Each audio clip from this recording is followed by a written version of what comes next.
Anwar lahir. Kisah ini menceritakan tentang peristiwa pembunuhan pertama di dunia, perkawinan Sis, dan kelahiran anak-anak Sis yang bernama Anwas dan Anwar. Kelak, tokoh bernama Anwar ini akan menjadi dewa pertama yang bergelar Sang Hyang Nurcahya.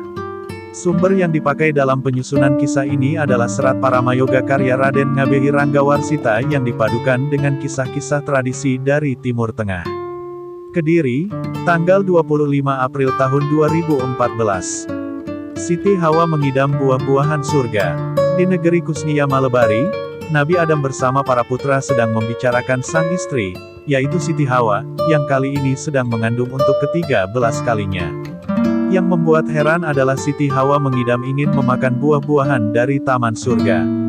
Dalam pembicaraan itu Sayyidina Qabil sang putra sulung juga menyampaikan keluhan yang selama ini dipendam dalam hati, yaitu tentang peraturan Nabi Adam dalam menikahkan putra-putrinya. Sayyidina Qabil lahir bersama Siti Aklimah, sedangkan Sayyidina Habil lahir bersama Siti Damimah. Namun, Sayyidina Qabil yang berwajah tampan ternyata dinikahkan dengan Siti Damimah yang berwajah jelek, sedangkan Sayyidina Habil yang berwajah jelek ternyata dinikahkan dengan Siti Aklimah yang berwajah cantik. Selama ini Sayyidina Qabil selalu memendam kekecewaan dalam hati, namun sekarang ia tidak tahan lagi dan menyampaikan rasa kesalnya itu kepada sang ayah.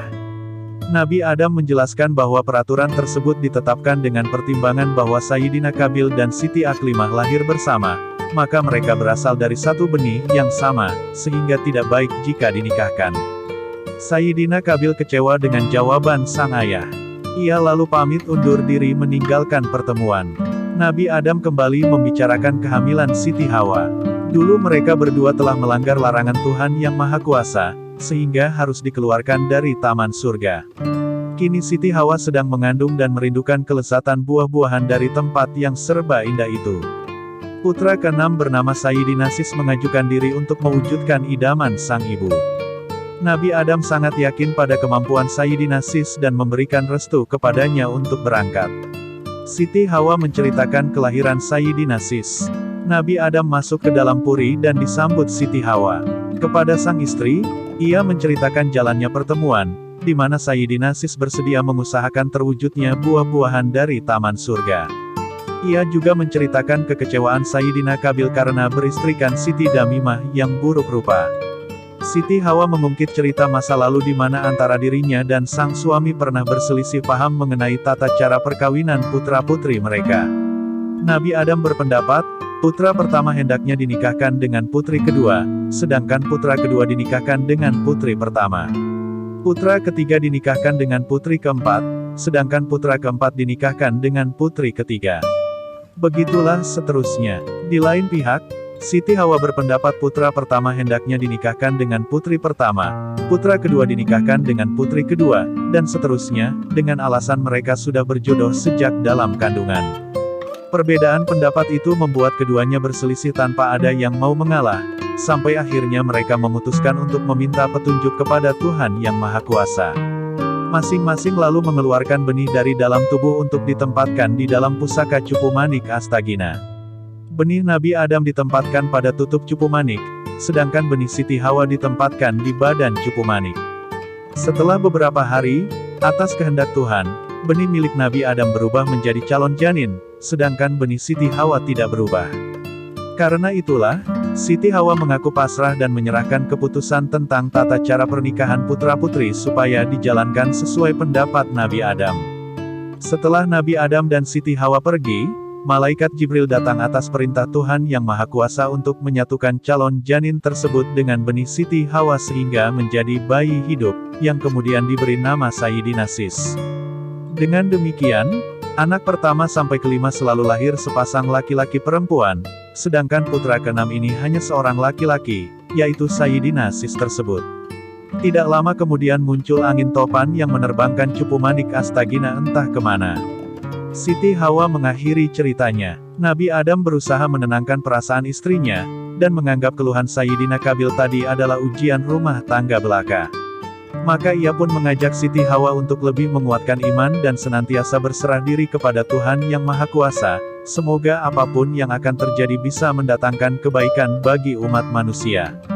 Keberangkatan Sayyidina Sis mencari buah-buahan surga. Sayyidina Habil memerintahkan 4 orang adiknya, yaitu Sayyidina Israil, Sayyidina Israwan, Sayyidina Basradiwan, dan Sayyidina Yasis untuk mengantarkan keberangkatan Sayyidina Sis dalam mewujudkan idaman sang ibu.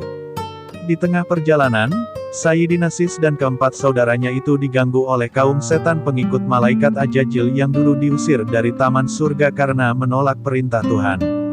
Terjadilah pertempuran di mana para setan tersebut dapat diusir pergi. Sesampainya di tepi hutan, Sayyidina Sis berpisah dengan keempat saudaranya untuk melanjutkan perjalanan seorang diri. Sayyidina Israil, Sayyidina Israwan, Sayyidina Basradiwan, dan Sayyidina Yasis selalu kembali ke Kusnia Malebari dan mendoakan perjalanan Sayyidina Sis supaya berhasil dan selalu mendapatkan perlindungan. Sayyidina Sis mendapatkan anugerah. Seorang diri Sayyidina Sis memasuki hutan belantara untuk kemudian bertafakur meminta izin Tuhan Yang Maha Kuasa supaya bisa mendapatkan buah-buahan taman surga. Setelah 40 hari bertafakur mengheningkan cipta, malaikat Jibril pun datang menyampaikan perintah Tuhan, bahwa Sayyidina Sis diizinkan naik ke taman surga untuk memetik buah-buahan yang menjadi idaman ibunya. Sayyidina Sis sangat gembira, dan ia pun berangkat dengan pertolongan malaikat Jibril. Di dalam taman surga, malaikat Jibril mengantarkan Sayyidina Sis memetik buah-buahan yang diinginkan Siti Hawa. Setelah dirasa cukup, malaikat Jibril kemudian menyampaikan keputusan Tuhan yang kedua, yaitu menikahkan Sayyidina Sis dengan seorang bidadari bernama Dewi Mulat. Malaikat Jibril menyampaikan kehendak Tuhan bahwa kelak Sayyidina Sis akan menurunkan manusia-manusia utama, dan sebagian di antaranya akan menjadi nabi dan raja. Maka itu, yang menjadi istri Sayyidina Sis haruslah wanita utama pula. Sayyidina Sis sangat bersyukur. Ia kemudian membawa Dewi Mulat turun ke dunia dan membangun rumah tangga di Kusnia Malebari. Buah-buahan dari taman surga pun dipersembahkan kepada Siti Hawa yang menerimanya dengan sukacita. Setelah tiba saatnya, Siti Hawa pun melahirkan sepasang putra-putri seperti biasa. Nabi Adam memberi nama putra-putrinya itu, masing-masing Sayyidina Kayu Maras dan Siti Indun Maras. Sayyidina Kabil membunuh Sayyidina Habil.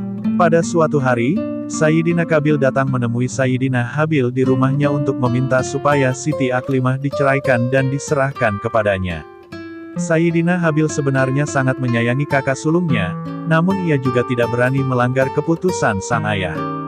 Merasa tersinggung, Sayyidina Kabil menantang Sayyidina Habil untuk mengadakan kurban. Barang siapa yang diterima sesajinya maka dialah yang berhak memperistri Siti Aklimah. Sayyidina Habil bersedia menuruti tantangan itu dengan harapan sang kakak bisa mendapatkan petunjuk Tuhan supaya sadar. Maka, kedua bersaudara itu lantas mempersiapkan sesaji masing-masing. Karena Sayyidina Kabil seorang petani, maka kurban yang ia sajikan pun berwujud hasil bumi, seperti buah-buahan dan palawija.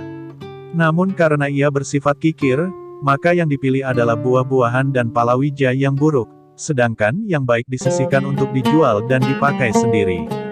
Sementara itu Sayyidina Habil seorang peternak, maka ia pun mengorbankan hewan-hewan peliharaannya. Karena ia bersifat murah hati dan penuh iman, maka yang dipilihnya sebagai sesaji adalah hewan-hewan yang terbaik pula. Tuhan Yang Maha Kuasa kemudian mengirim api dari langit untuk membakar sesaji yang dipersembahkan Sayyidina Habil, sebagai pertanda bahwa kurbannya telah diterima. Sayyidina Kabil sangat kesal dan bertambah iri. Karena kedengkian dan kecemburuannya sudah memuncak, ia pun mengambil sebongkah batu dan memukul kepala Sayyidina Habil hingga pecah. Melihat adiknya mati, Sayyidina Kabil menjadi kebingungan bercampur sedih. Ia tidak tahu harus bagaimana lagi. Tiba-tiba terlihat olehnya 2 ekor burung gagak sedang berkelahi. Gagak yang menang kemudian mengubur bangkai gagak yang mati di dalam tanah. Merasa mendapatkan petunjuk, Sayyidina Kabil pun menguburkan mayat Sayyidina Habil seperti gagak itu. Sayyidina Kabil kemudian menemui Siti Aklimah untuk menikahinya. Siti Aklimah menolak karena takut melanggar perintah sang ayah. Sayyidina Kabil tidak peduli, dan ia pun memukul Siti Aklimah sampai pingsan, kemudian membawanya lari meninggalkan negeri Kusnia Malebari sejauh-jauhnya.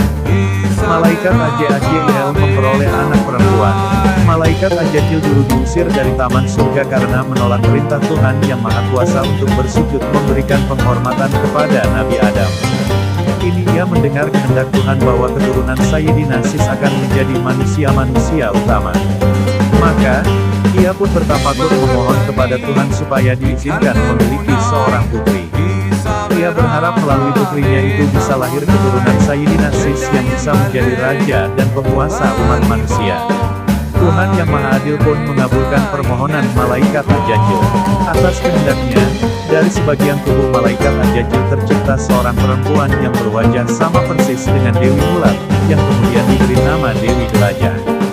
Malaikat Ajajil lalu membawa putrinya itu ke negeri Kusnia Malebari supaya bisa mengandung benih Sayyidina Sis. Malaikat Ajajil memasuki rumah Sayyidina Sis secara diam-diam dan menculik Dewi Mulat untuk ditukar dengan Dewi Jelajah. Beberapa hari kemudian, setelah mengetahui Dewi Jelajah telah disetubuhi Sayyidina Sis yang tidak bisa membedakan istrinya, Malaikat Ajajil pun mengembalikan Dewi Mulat dan membawa pulang Dewi Jelajah. Lahirnya Sayyidina Anwas dan Sayyidina Anwar. 9 bulan kemudian, Dewi Jelajah melahirkan bersamaan dengan terbenamnya matahari. Namun anehnya, anak yang lahir itu berwujud segumpal darah yang berkilauan. Malaikat Ajajil mengambil darah tersebut lalu membawanya pergi ke negeri Kusnia Malebari. Sementara itu pada hari yang sama, Dewi Mulat lebih dulu melahirkan bersamaan dengan terbitnya matahari. Yang dilahirkannya adalah 2 orang anak. Anak yang satu berwujud bayi normal, sedangkan yang satunya berwujud seberkas cahaya. Malaikat Ajajil datang secara gaib lalu menangkap seberkas cahaya tersebut dan disatukannya dengan darah berkilauan yang ia bawa dari Dewi Jelajah. Atas kehendak Tuhan, persatuan tersebut menciptakan seorang bayi laki-laki, namun tubuhnya tidak bisa diraba dan selalu memancarkan cahaya seperti sinar rembulan. Nabi Adam datang dan memberi nama kedua cucunya tersebut.